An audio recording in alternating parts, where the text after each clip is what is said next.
Well, good evening and welcome again to the Jamaica Mix. And of course, as I promised, as we draw closer to the general elections in Jamaica, which comes up in just about a week from tomorrow, we want to take a look at some of the issues that are under consideration for the electors. Now, some 189 candidates have been nominated a couple of weeks ago to face the electors for the 63 seats that are up for contest in these national elections. If I'm not mistaken, this is our 15th general election since independence in 1962. And of course, the incumbent Jamaica Labour Party is being challenged by the opposition, People's National Party, and there are a myriad of independent candidates. There is People's PPP, I think it's the People's Progressive Party, who is fielding some 49 candidates, and the remainder are independent candidates from all over the place. An important election, maybe one of the most important general elections in Jamaica, for a number of reasons. The country has seen some level of stability, something that Jamaica had, wished for a long time, where there is continuity across administrations. We saw that in the 2016 election, where the incoming JLP administration essentially continued to a large extent the programs that their predecessors, the PNP, had been carrying. But having said all of that, politics is not without rancor, and in an environment where there isn't much in terms of ideological differences between the two political parties, which had been a feature of our electoral process for years, the contest this time around is significant, partially due to the fact that the incumbent is seeking a third term. It would be the second time in the history of national elections that the public had voted in an administration for 3 consecutive terms. The PNP is seeking to unseat them on the basis of performance issues and so on. And so both parties have now, having muddied up each other. And I must point out, credit to the two political parties, the two major political parties, I should say, that the election has been pretty peaceful. Little mudslinging every here and there, but it's politics, and to a certain extent, it's always going to come down to some street fighting. We saw the first debate running off over the weekend, Saturday night, and of course there are a couple of 2 other debates in the wings. Well, we're not going to focus on that. Let's focus on this conversation here today. So today, what we want to do is to take a look at segments of the manifestos. Both manifestos are now out, and we want to look at some specific areas in these manifestos. And I'm picking some areas because I think, as a commentator, these are the central areas in my opinion, that voters are looking at. How does an administration's stewardship impact them in respect of their lives, making their lives easier, putting them in a better position to live, work, and raise families back in Jamaica? And this is especially critical given the current turn in in the socio-economic and political sphere here in the United States of America, which had always functioned as a refuge for a lot of Jamaicans, specifically, who things not going good at home, jump on a plane and head to North America, legally or illegally.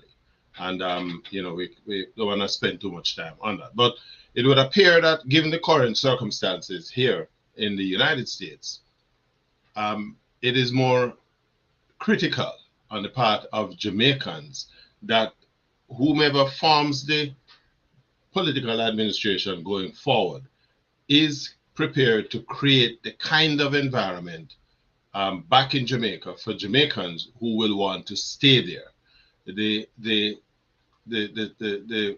slang or motto of the JLP over the last two administrations, the 10 years, is one for prosperity. And so the test of this election is as to what extent has or had the Jamaica Labour Party delivered that prosperity to Jamaicans, and how much better off are Jamaicans as a result of the 10 years of the stewardship of the Jamaica Labour Party. The People's National Party is set to try to kick that pot off the fire, and so we're going to look at things. Now, a manifesto, come from it's an age-old document which spells out the intent of, in the context of politics and administration, and what they intend to accomplish over the course of, let's say, for the purpose, the next 5 years, or the 5 years that they are now seeking to be appointed or reappointed, depending on which side you're on.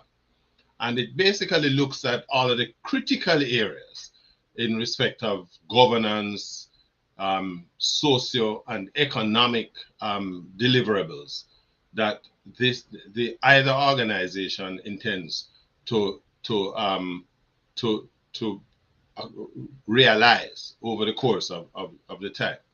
And in the case of an incumbent administration, I think one of the big questions is, having been in office for X time, and in the case of the JLP, they've been there already for the past 9, now into their 10th year. How well have you administered the affairs of the country to the degree that you had promised in your previous manifestos? How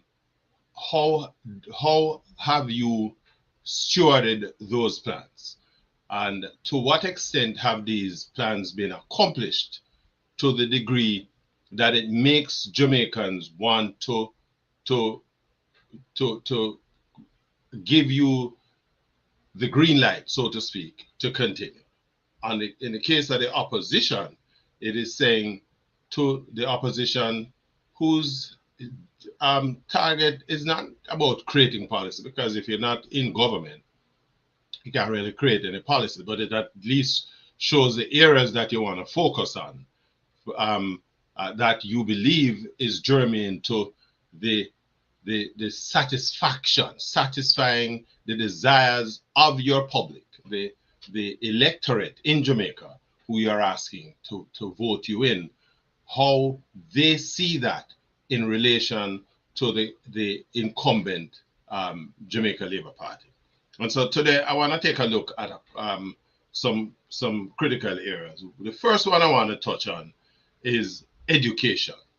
And we're going to look at the two parties and the manifestos that they have put out in respect to education. Now, so what I have here is the Jamaica Labour Party manifesto, and I'm looking at their plan for education, and I'm doing the same thing here with the People's National Party document. Now, the People's National Party, let me look at the Jamaica Labour Party one first, and it says this is what they are saying, how they are looking at education. And essentially, it says that the JLP says their education manifesto builds on the foundation laid by the report of the Jamaica Education Transformation Commission, chaired by Professor Orlando Patterson and commissioned by Prime Minister Holness. And it goes a whole thing. Basically looks at, it says, to ensure success in this area that is also critical to nation building, we took time to establish an ecosystem for reform, monitoring and measurement, including the Education Transformation Oversight Committee, and it goes into this long diatribe. So, you know, the PM, this is the Prime Minister speaking in terms of the introduction of the current context in education, and I'm noticed, you know, the areas he's focusing on. He's talking about seeks to present the next phase of education transformation in Jamaica in this context. Many of the core recommendations of the Patterson report: improved literacy and numeracy, strengthening teacher training, greater use of technology, and stronger governance will be advanced in the next term through the commitments set out in our manifesto. We propose a comprehensive program that consolidates work already underway that accelerates reforms in literacy, skills training, STEAM, and inclusiveness. And they continue. So their focus is therefore on Jamaica. Their commitment is to deliver to the Jamaican population a Jamaica that masters literacy and numeracy. And it says, as part of its vision, we will advance the transformation of education for all our children and teachers to become their best selves and to achieve their goals in partnership with parents and all education stakeholders. Early grade literacy commitment, right? It says we will continue to ensure that every Jamaican child becomes a confident reader and problem solver, leaving primary school with the appropriate reading comprehension level, with the appropriate numeracy skills through early grade literacy commitment, daily timetabled reading instruction from grade 1 to 3 across all schools to give our students more time to become confident readers. Literacy and numeracy teachers recruit and deploy a cadre of specialist reading and numeracy coaches across educational regions to support literacy and numeracy in school. We will also expand opportunities for remote classroom support from mathematics experts at our teachers' colleges. Evidence-based interventions such as national rollout of proven literacy programs such as creative language-based learning, etc., etc. And then it talks about online and community-based adult literacy program. It talks about updating the current PEP, PEP, that's the PEP profile, which moves children from primary to secondary schools. And they're talking about reforming the current PEP exams to reduce the number of assessments, thereby reducing the stress of the exams for students, teachers, and parents. We'll also review the PEP to ensure that it is meeting the expected needs of a fundamentally changing world. And then they talk about some, what I would call, you know, these are more descriptives than targets, right? They are more, you know, just some argumentative stuff about, you know, a more inclusive classroom, fully operational special needs diagnostic centers, reducing diagnostic wait times, with this idea of a child passport and creation of a child passport, which will partner with the Ministry of Health and Wellness to update child passport to prevent preemptive alert and guide parents to children who display early signs of developmental delays or special needs. All right, now let me stop right there, sir. And for the record, let me just point out that I hold a master's degree in education with specialization in curriculum development, among other things, right? And so this whole education thing, for me, is a critical component of any political organization's plans for developing your country. The PNP side, let's look at their thing. And again, the PNP says education is the bridge between struggle and opportunity, but too many of our children are being left reasonable argument. Rates of absenteeism are unacceptably high. Many finished primary schools are unable to read or do basic arithmetic. Rural schools often lack access to the internet, adequate infrastructure, and essential tools. A PNP government will stop patching the cracks in the system and build it from the ground up, from early childhood education to tertiary education with urgency, inclusion, and vision. Now, let me stop just for a second there. We just recently received reports from the CSEC exams, which looked at a comparison between the 2024 CSEC results and the 2025 results. Now, it's important that we look at these because we're coming out of, this was the years immediately following COVID. 2024 was the year right after COVID. The pass rates based on the target set by the ministry for educational output or educational outcomes was that students pass 5 subjects at one sitting, right? And we're just going to use that as a measure. In the 2024 report showed that the delivery on that was only 18%, which means that 82% of students in 2024 were unsuccessful in realizing those matrices, right? The expectation was that for 2025, there would be considerable improvements in those results. There were a very meager improvement, a 1.2% improvement, where we moved to 19.2%. But it still tells you that 80.8% of students who were sitting those exams were not realizing the targets that were set. And keep in mind, the 5 subjects that the system is asking you to pass are subjects that are paid for by external, not the parents of the kids, right? The government and some other private investors, the banks, I think there's NCB and one of them, who helps to pay for these 5 subjects, and these kids are not realizing this.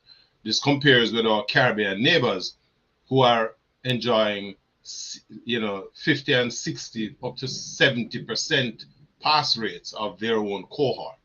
And that tells you that we have a real problem. We have seen in Jamaica where secondary schools are reporting that kids are coming into the schools and they can't read and write. And the solution to that cannot be seen as trying to put remedial stuff into the primary schools, etc. While that may be some sort of a salve to try to see if you can correct the situation, the idea is that you have to deal with education from the early childhood stage, because children basically learn to read and write by age 4. And then after that, having learned to read and write, it is that reading and writing that then forms the basis of their education as they move further down. So by being able to read and write, they're able to deepen their educational, their personal education from that. And so that's the first weakness between in the JLP's plan versus the PNP's plan. It's not focusing on the problem itself. What it is proposing are band-aids. And while there is a necessity to look at the band-aid approach to a certain extent, if you don't fix the problem at the root, you're not going anywhere. So the PNP is saying every child is expected to be literate and numerate by the end of grade 6. This is grade 6, meaning at primary school. But of course, it says the primary objective of the PNP is to ensure equal access to quality education for all students, regardless of their socioeconomic background. But access is not all. The PNP will pay attention to pedagogy, which is learning approaches. The reform of education systems requires a national effort. As a government, we'll focus on the following. One is, again, it's a fix the foundation. We will reverse the literacy and numeracy crisis in early childhood education in early childhood and primary schools, with significant investment made to achieve smaller classes, which means, because that is a big problem.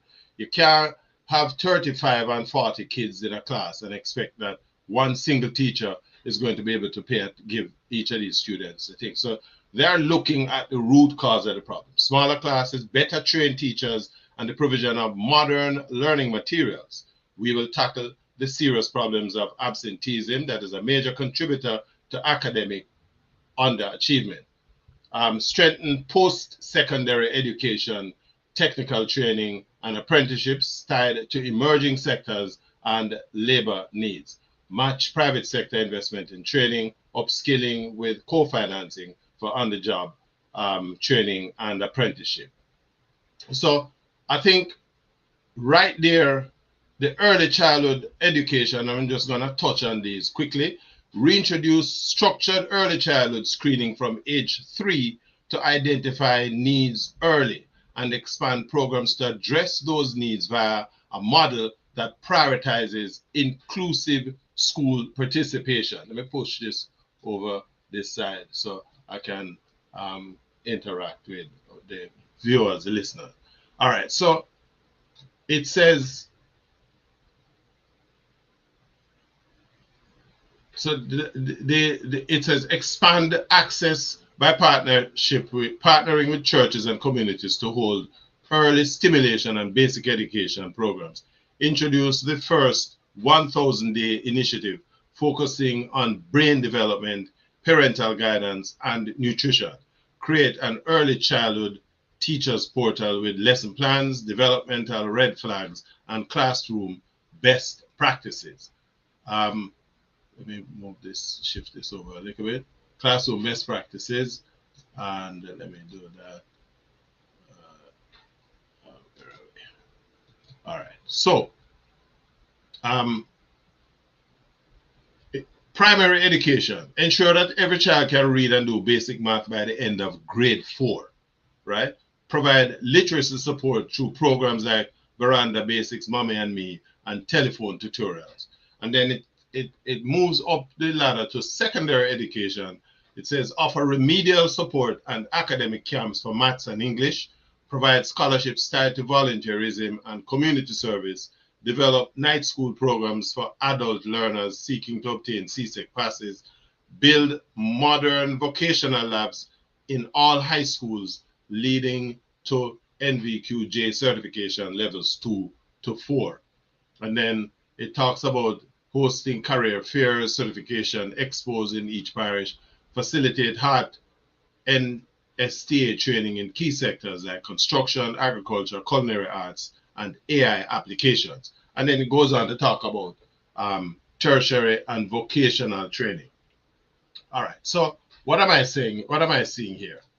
What I'm looking at in the context of the two manifestos then is that while the PNP is focusing on a broad-based educational, a broad-based program approach to education for the country, there is that it's not sufficient to you know, it's the paper over the crack approach that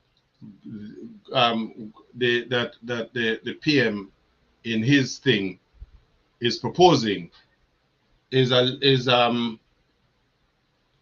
while it provides fixes, it is more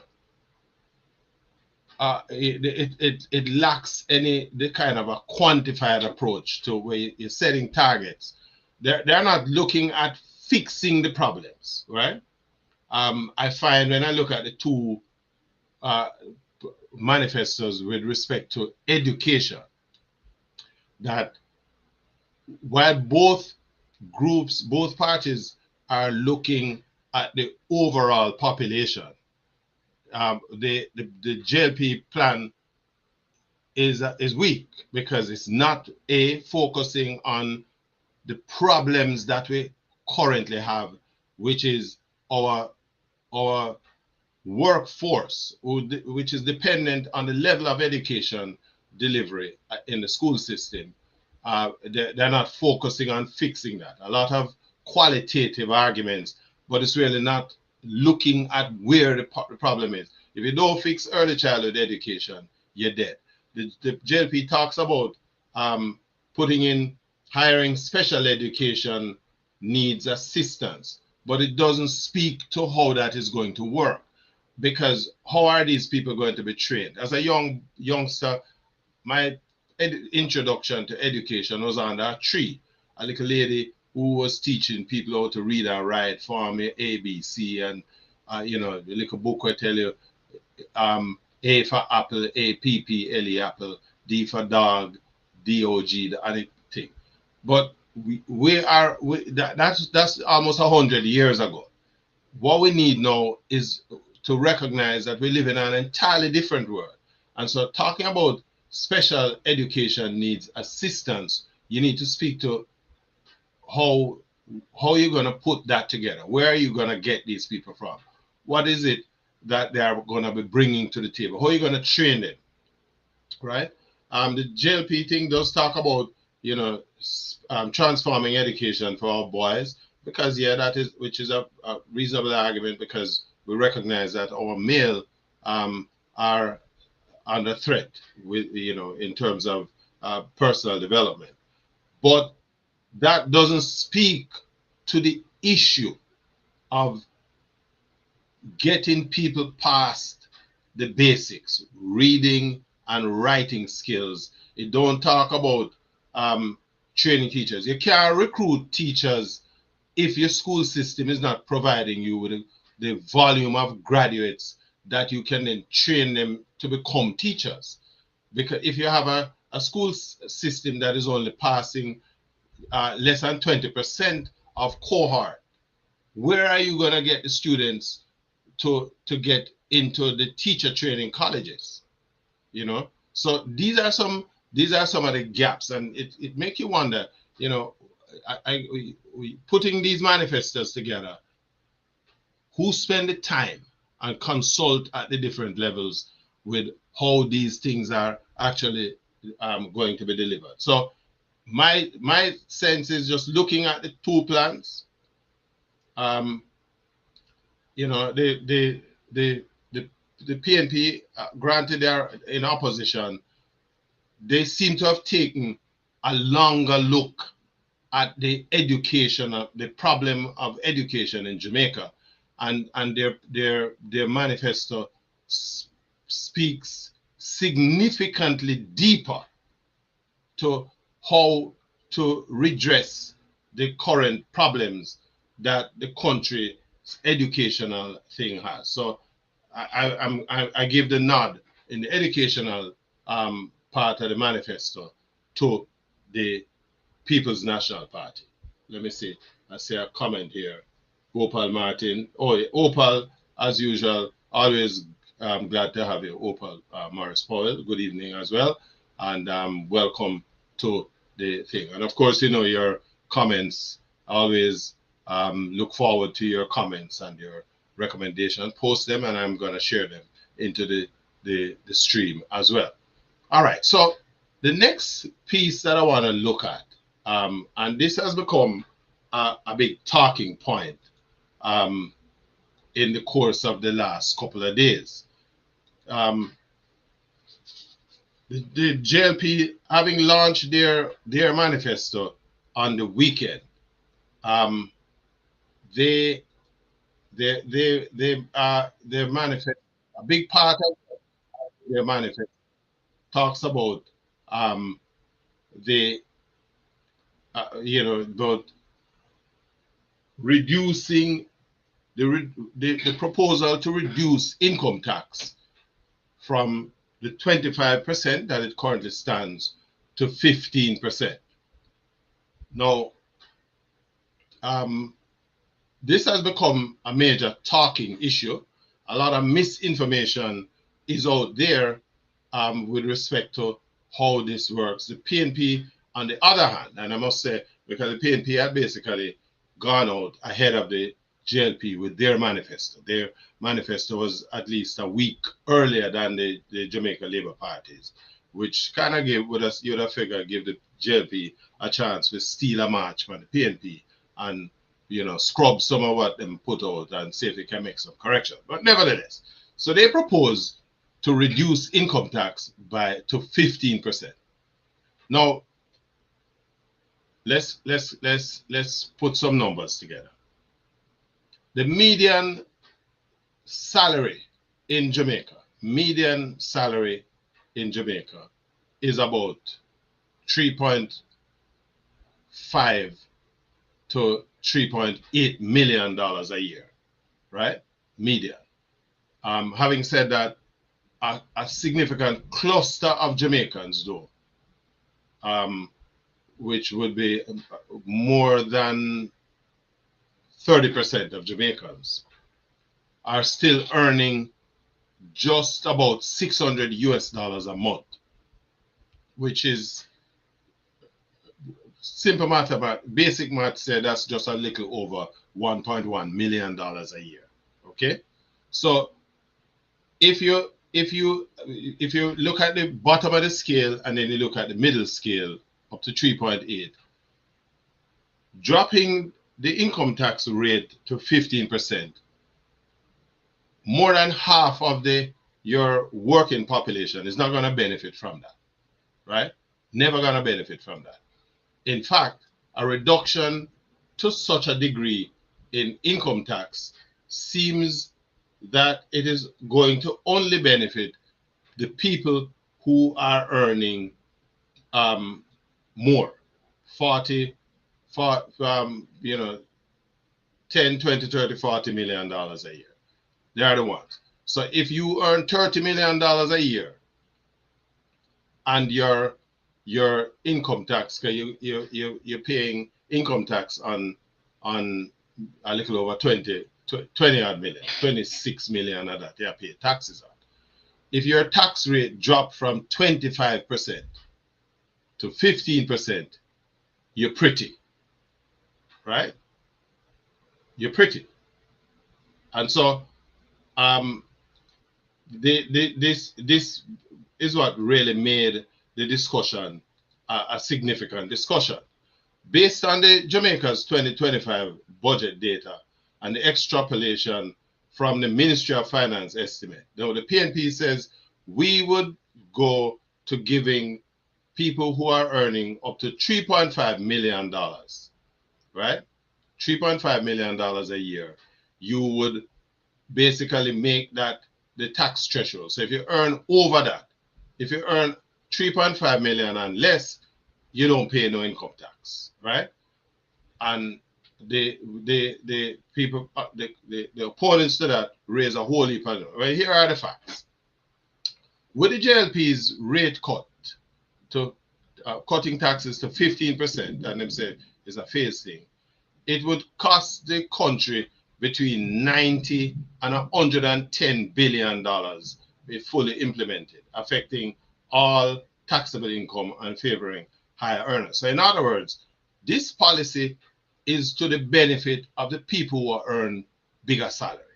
It's not benefiting the small man, right? And it's going to cost the country more, right? In fact, the PNP's proposal would cost the country between $55 and $60 billion in annual revenue loss, right? But the benefit is greater to the people who are earning below $3.5 million a year. This compares with $110 billion, between $90 and $110 billion as the cost of the JLP's program. So the argument that this is gonna, if you drop the tax rate for people at earning $3.5 million, is deleterious to the country's tax base, the base on which the country generate tax revenues from income tax. The impact of the 15% is a far more significant impact on the coffers of the country than the PNP's proposal. And me say so. And me say so. This is the response of the economic analyses from places like the Bank of Jamaica and so on. The suggestion is that both reduce direct taxes, potentially boosting growth, but risks deficits if they are not properly offset. So the question about if you stop collect taxes from people who earn 3.5 million up to $3.5 million, you're going to lose revenue.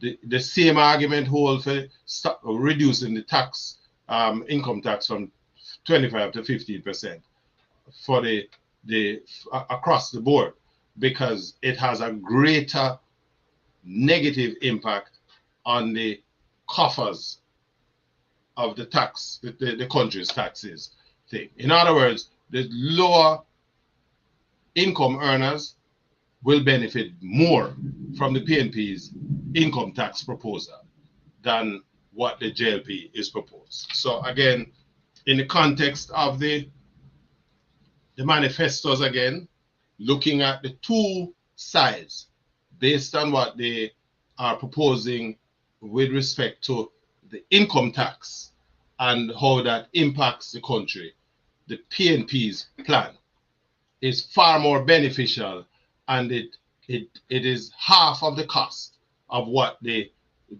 giving a 15% tax break across the board would cost the country. So again, in those the two areas, education and in the area of the taxes, as far as the countries goes, the PNP proposal is far superior than the JLP. In fact, the argument could easily be made that by making this kind of tax reduction, the incumbent administration, the incumbent party, is basically catering to, as somebody said to me the other day, the JLP are what you call rich people government. They are catering to their rich people followers. I don't mean say something, just a repeat with me here, right? And if you just look at the conversation, it does make sense. Now, keep in mind, a lot of the discussions that have been had about the current administration and not turning back the gains, and what we're talking about gains, the reduction of the debt to GDP ratios to where it now is. I say them have an adjusted figure of 62% of GDP, right? And as Opal Morrison says, catering to the richer demographics of society. You can't. There is even Adina Edwards and Ray Charles can see that the JLP's tax proposal is catering to the richer demographic of the island of Jamaica. And so when these people out on the political platforms and they're trumpeting and mouthing off that, prosperity, you have to ask the question then, prosperity for who? Because at the end of the day, right, electoral and political decisions are impacting the broad cross-section of the Jamaican population. If you are earning 10, 15, 20, and $30 million a year as your salary, buying a loaf of bread for $300 or $600 is not the same as when you earn $1 and $2 and $3 million, because everything is relative. So again, you ask the question, how have you benefited from the different slogans? If okay, so we have this tremendous pluses from a macroeconomic level, and the proponents for the JLP love to talk about creating this economic space, because if you are paying less of your tax income, right, it is going to now give you more. It is going to give you more economic space that you can deal with some of the other projects that you were not paying attention to. And essentially what that is saying is that you were not really concerned with the masses of the Jamaican people. It's a fair argument to make. Because if you buy a house and the mortgage on the house is $1,000 or $2,000 a month, right? That's what you sign on for paying, $2,000 a month, and you are earn $20,000 a month, right?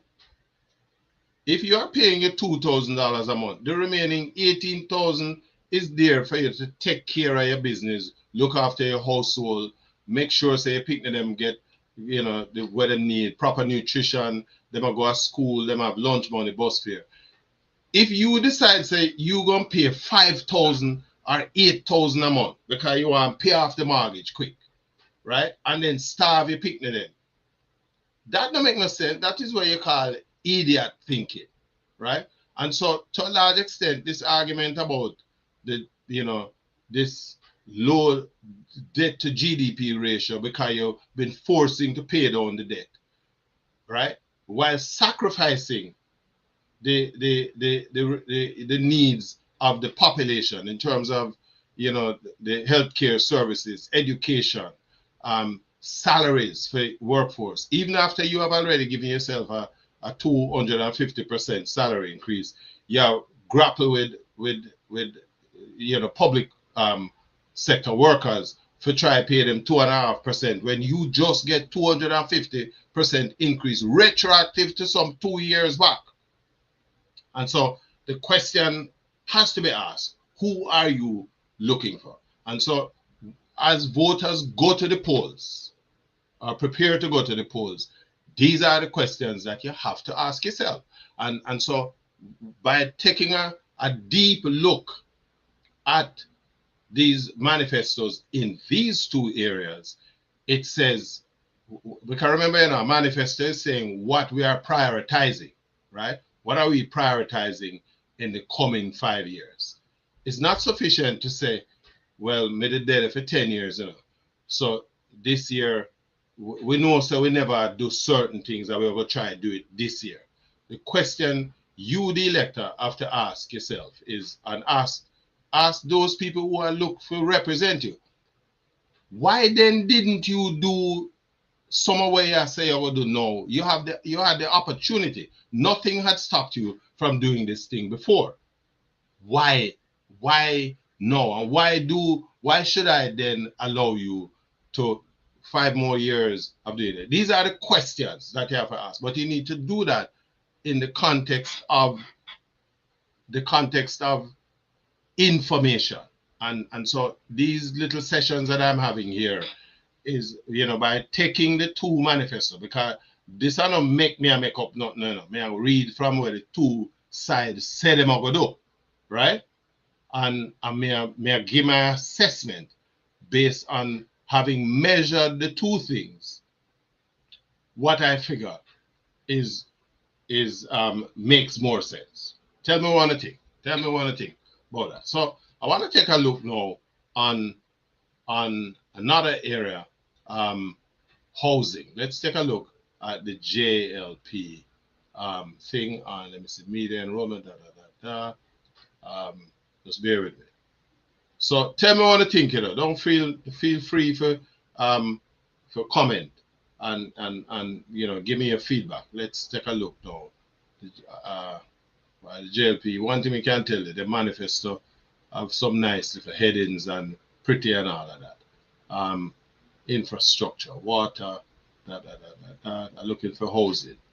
All right, so let's talk about housing. I don't even think I need the manifesto for this part. I'm still looking for it nevertheless. But I remember when the JLP took office back in 2016, they proposed that they will be building some 15,000 houses per year. 15,000 houses, right? Because the idea being to ensure that we address the housing problems in Jamaica. And let me back up, because from as far back as the 1940s, Jamaica has had a problem. We were largely an agrarian country in terms of our development, where most of the people lived in rural areas. But after the war, the Second World War, a lot of people moved into the urban areas, Spanish Town, Montego Bay, Ocho Rios to a lesser extent, because that was now heading into the tourism mix. People came to Spanish Town and into Kingston. Kingston too, because of the wharves, and a lot of manufacturing had started to take place. So people come at town, come and look for better opportunities. But we were never able to match the housing needs with the population drift that was taking place. And so our problems with housing is an 80-year-old problem, right? The National Housing Trust was set up in the 1970s to provide the base financing for housing development and to help ease the housing shortage in Jamaica. The National Housing Trust collects on an average some $23 to $26 billion a month in contributions from taxpayers to the trust.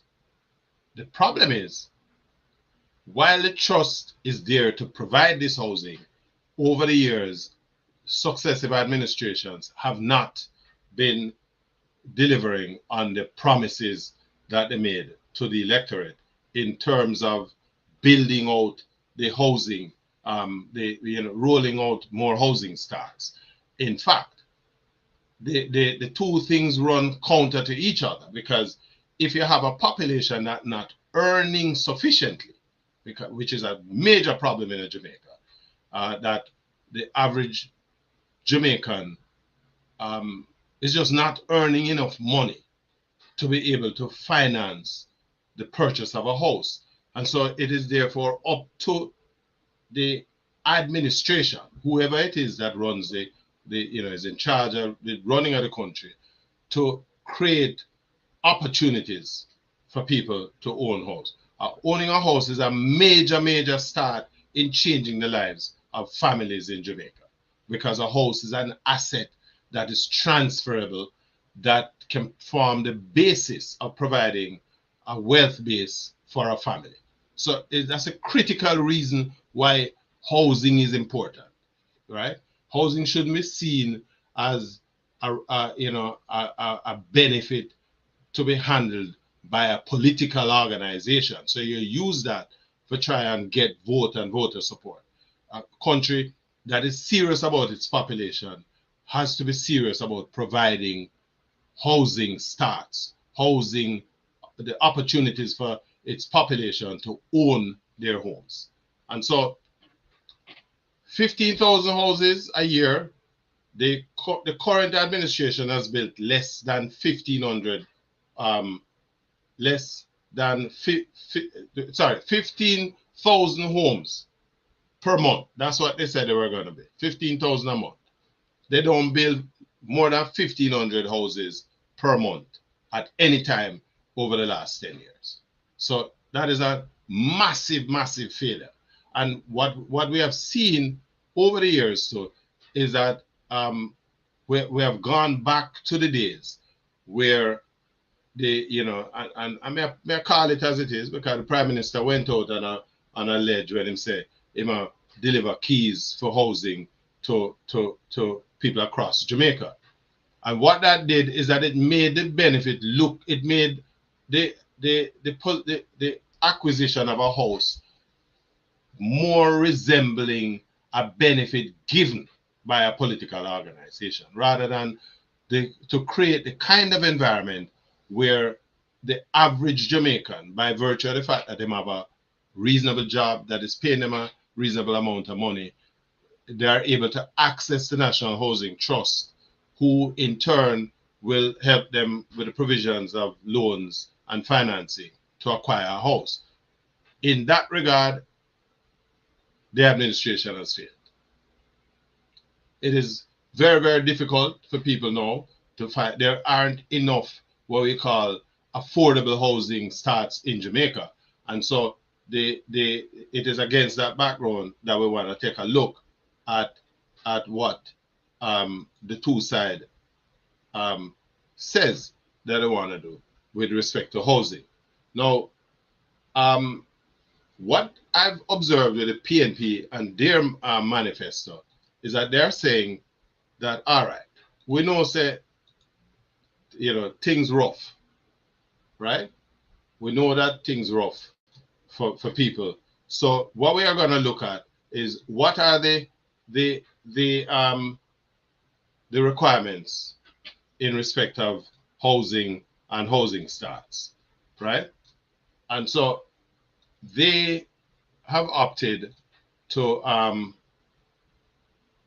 they've proposed a couple of approaches, right? And let me just pull this up here. It's giving me a little bit of problem.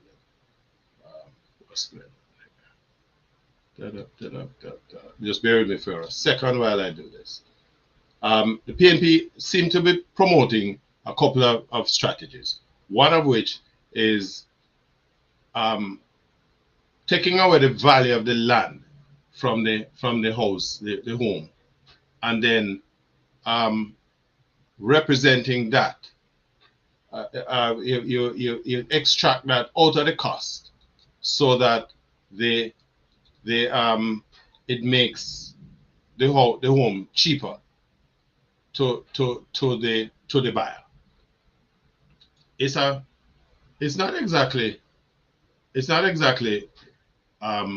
new, but it seems to have gained a fair amount of traction, where people are responding to that. And then there is this proposal for this rent to own. I can't understand why this thing is not opening up. Give me a second here. All right, so here we go. Close this. This one.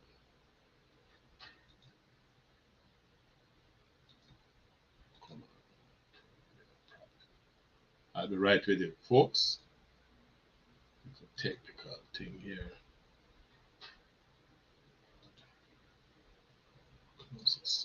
All right, so the PNP have this proposal, let me say, rent to own. You pay 6 months rent, you allow you to qualify for just on the basis of your being able to meet your rent, your home rental requirement, pay your rent on time, no bounce check, no default or anything. They will then consider that uninterrupted rental payment as part of your down payment on your loan, if you will. In other words, it acts as a pre-qualifier because it shows that you have the job you are in, you're able to meet these monthly requirements without any problems. And it also means that we can use that to help to as a measure of your ability to manage a house. So for most young people, I know the current administration had put some other little things in place about plus the PNP have this thing about providing $500,000 as a deposit towards your first home and thing. What it seemed like to me is, again, a little bit more thought, right? A little more thought in terms of understanding what it is that the average person out there is dealing with in respect of home ownership, right? So what the administration, what the opposition is saying is that we are recognizing the issues, the impediments to home ownership. A big part of them is that people earn, or how people generate them income. For one, if you pay if you earn 3.5 million a year, right, and you are able to benefit from a tax savings where you're not paying any more income tax out of that 3.5 million, that is an extra $35,000 a month in your pocket. And that extra 35,000 a month is a good step in the direction of you being able to more easily afford a mortgage. It also provides a $500,000 stopgap that goes towards a reduction in the deposit for your home. So in other words, as Wopal says, you're making a house easier to acquire. Here's the thing. As an administration, regardless of whichever side you're there, you have a responsibility, in my mind, to make life easier for your nationals. We have a situation in Jamaica now where, or with respect to Jamaica, where more than 46% of Jamaicans live outside of Jamaica. That is not good. And so I believe that any administration, any political organization that want to lead Jamaica certainly into the future have to provide the wherewithal for Jamaicans to feel far more comfortable that them can live and work, them can live, work and earn a decent enough salary that them can maintain a reasonable lifestyle in Jamaica. Not everybody want to be multimillionaires. You know? A lot of Jamaicans just want to raise them family, can send them children go school, and so on and so forth. And so a big part of that is having a roof over your head, right? And so from that perspective, for me, the home ownership plan, what the administration, the current administration is doing is they're making home ownership. First of all, a lot of homes are being built. You see the whole heap of high-rise buildings going up in Jamaica. But what sense is it that we're building homes, apartments, apartment complexes with a price tag where a two-bedroom apartment starting out at $28 and $35 million in terms of acquisition? If the opportunity isn't there for a majority of your nationals to own a little piece of the rock for themselves, what you're doing is pointing them to the airport, right? To go and take their skills, particularly the younger professionals who are the ones who really need to stay in Jamaica, to stay there, build out the infrastructure, build out the social and economic infrastructure that succeeding generations are going to be able to thrive on. And so from that perspective, my observation, the current administration has failed, right? They have failed. It's fine, we can talk about unemployment reduction. We have the lowest rates of unemployment in the country ever. But how do you arrive at those figures? Because the same document says that there are some 730,000 Jamaicans who are not counted in the labor statistics. So how then do you make a claim for this low unemployment? We have to be careful here, because I mean, if you say this thing often enough without thinking about it, you will actually start to believe it. Our reality though is that our GDP rates, right, our per capita income is low because we have low levels of investment in Jamaica.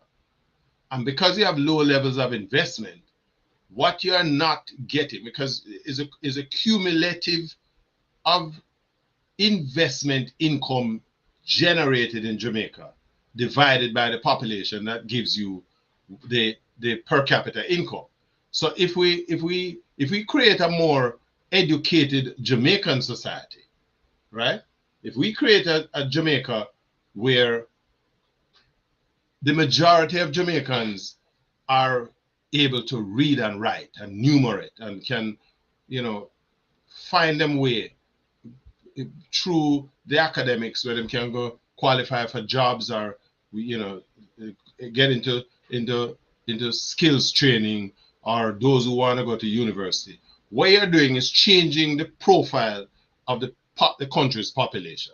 And by changing that profile, what you then do is that you are now able to attract better investment into the country. And better investment means that these better jobs are going to come there to pay, which will result in higher income outturn for the country's workforce. But more importantly, the more investment comes in, is the higher the earnings of the country. And by the time you start to do the division, your per capita income rates are higher. But you have to make an investment in the people,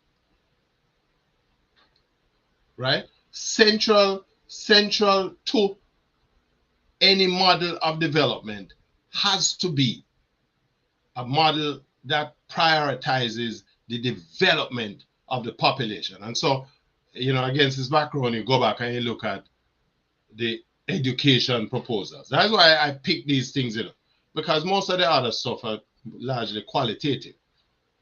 How does a population benefit? Public transportation, right? We see the JLP promoting a school bus program, which I think is an excellent idea. What I disagree with is the way they have gone about it, but the concept is right. I am not so sure that I can justify we spend 1.4, 1.5 billion dollars to buy buses that are 80% worn. That don't make no sense. We could have buy the damn bus them now Toyota. You buy brand new buses that will not give you any mechanical problems, at least for the next 3 to 5 years, right? But you know, we gone down this road, and it sort of just make you wonder who benefits from these decisions. While in principle, the program is a good program, and me give the JLP a B plus for that.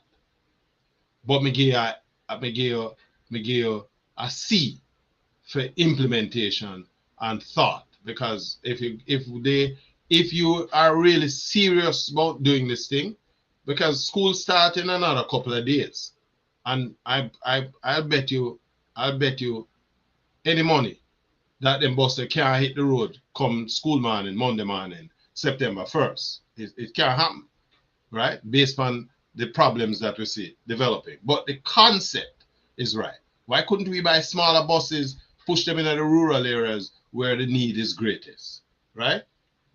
We have to move away from, and Opal said here, the eater food mentality, which is the order of the day, and it is characterizing the fiasco with the school bus program that we see being advocated. So again, we look at, you know, some the key areas in terms of the manifestos. 3 areas that I have selected. 1 is the education program.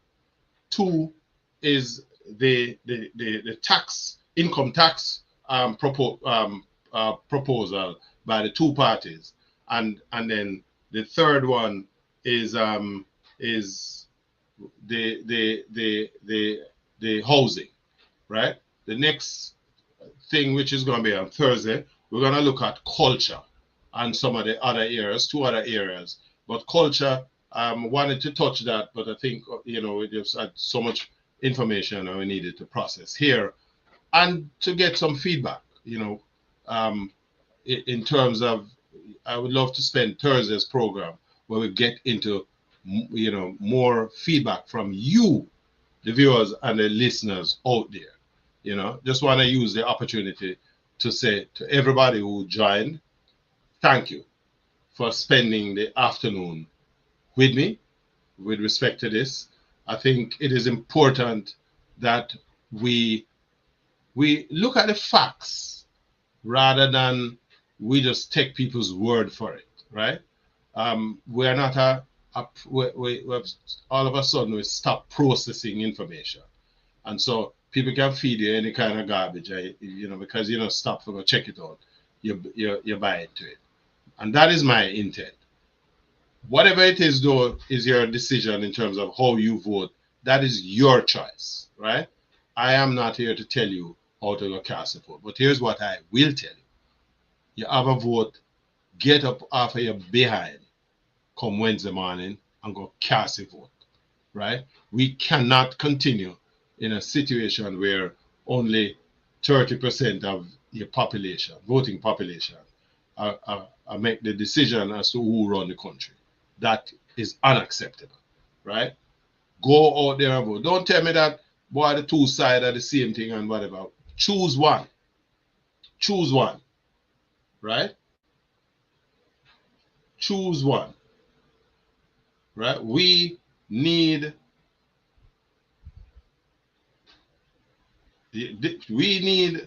to remember that, you know, this is a right that we have and a responsibility as Jamaicans to each other to get involved. It's not enough that you sit back, maybe because you feel you're not affected. In every respect, whoever it is around the country is going to have an impact on how you live your life, right? And so, you know, let me again just give a big shout out to the two major political parties, to the other you know, participants in the election, PPP representatives. There's some 40 out of them, and the other independents. You know, I tip my hat to you for throwing your hat in the ring, for participating, because that is what a democratic process is all about. But if nothing else, get up and vote. Go out there and cast your ballot, right? That when the thing done, you know that you had, you know, participated. You are a part of the democracy that your country runs. And just before I leave it, just want to remind you that check out my books at on the website at yaadmedia.com. That's YAAWD media.com. It's sitting there, yaadmedia.com. Check out my books. Sheila, the Girl from the Lane, and of course, Sheila 2.0, that's the sequel to my first book.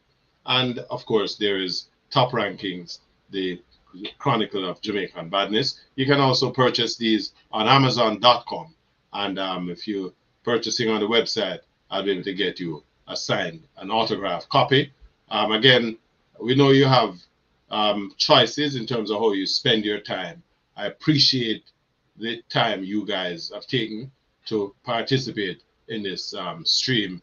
And join me again on Thursday, same time, same station, where we take another look at the elections. Big respect, more time.